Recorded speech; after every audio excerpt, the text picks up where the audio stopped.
Nadreen, अक्सर लोग ये जो पासपोर्ट होता है ना, इसको सिर्फ एक सफरी डॉक्यूमेंट समझते हैं, लेकिन हकीकत में ये किसी भी मुल्क की इंटरनेशनल स्टेटस, एतमाद और ताल्लुकात की अक्कासी भी करता है। और यही वजह है कि मुख्तलिफ रंगों के पासपोर्ट सिर्फ आइडेंटिटी नहीं बल्कि खास मकसद और स्टेटस को जाहिर करते हैं। पाकिस्तान में ये फ़र्क बहुत वाज़ेह है।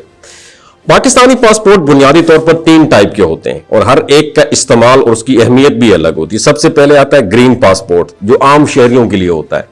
ये वही पासपोर्ट है जो ज़्यादातर पाकिस्तानी इस्तेमाल करते हैं। इसके ज़रिए आप दुनिया के मुख्तलिफ ममालिक में ट्रैवल कर सकते हैं, चाहे मकसद तालीम हो, रोज़गार हो या टूरिज़म हो।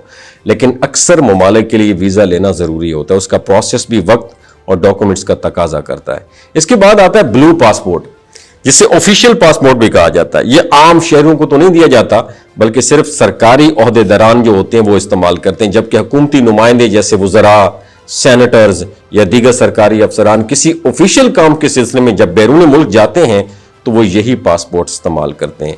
इस पासपोर्ट का मकसद ये होता है कि मेज़बान मुल्क को ये वाज़ेह हो जाए कि सफ़र करने वाला शख्स रियासती रिस्पॉन्सिबिलिटी के तहत आया है।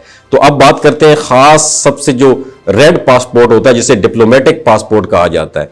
तो ये पासपोर्ट आम अफराद के लिए नहीं होता, बल्कि सिर्फ उन लोगों को दिया जाता है जो पाकिस्तान की नुमाइंदगी इंटरनेशनल लेवल पर करते हैं, जैसे सफ़ीर हो गए, हाई कमिश्नर्स हो गए और सीनियर डिप्लोमेटिक ऑफिसर्स हो गए।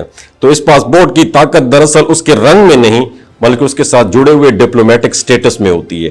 तो डिप्लोमेटिक पासपोर्ट रखने वाले अफराद को कई ममालिक में वीज़ा फ्री या ऑन अराइवल वीज़ा की सहूलत भी मिल जाती है। और सबसे अहम बात यह होती है उन्हें खसूसी प्रोटोकॉल और सिक्योरिटी भी दी जाती है। और एयरपोर्ट्स पर उनके लिए अलग काउंटर्स, तेज इमिग्रेशन प्रोसेस और बाज़ सूरतों में कानूनी अस्तना जैसी सहूलियात भी शामिल होती हैं। यह सब इसलिए होता है क्योंकि वो सिर्फ एक फ़र्द के लिए नहीं बल्कि अपने मुल्क के नुमाइंदे के तौर पर सफ़र कर रहे होते हैं। तो अगर मुख्तसर अल्फाज में समझा जाए कि ग्रीन पासपोर्ट आम शहरी की शनाख्त है, ब्लू पासपोर्ट सरकारी रिस्पॉन्सिबिलिटी की निशानी है, जबकि रेड पासपोर्ट बैनुल अक़वामी नुमाइंदगी और एतमाद की अलामत है। और यही चीज़ इसे बाकी दोनों जो है दोनों से ज़्यादा अहम और ताकतवर बनाती है। आपके पास कौन सा पासपोर्ट है, नीचे कमेंट सेक्शन में ज़रूर बता करते हैं। जैसे सफ़ीर हो गए, हाई कमिश्नर्स हो गए और सीनियर डिप्लोमेटिक ऑफिसर्स हो गए। तो इस पासपोर्ट की ताकत दरअसल उसके रंग में नहीं बल्कि उसके साथ जुड़े हुए डिप्लोमेटिक स्टेटस में होती है। तो डिप्लोमेटिक पासपोर्ट रखने वाले अफराद को कई ममालिक में वीज़ा फ्री या ऑन अराइवल वीज़ा की सहूलत भी मिल जाती है। और सबसे अहम बात यह होती है उन्हें खसूसी प्रोटोकॉल और सिक्योरिटी भी दी जाती है।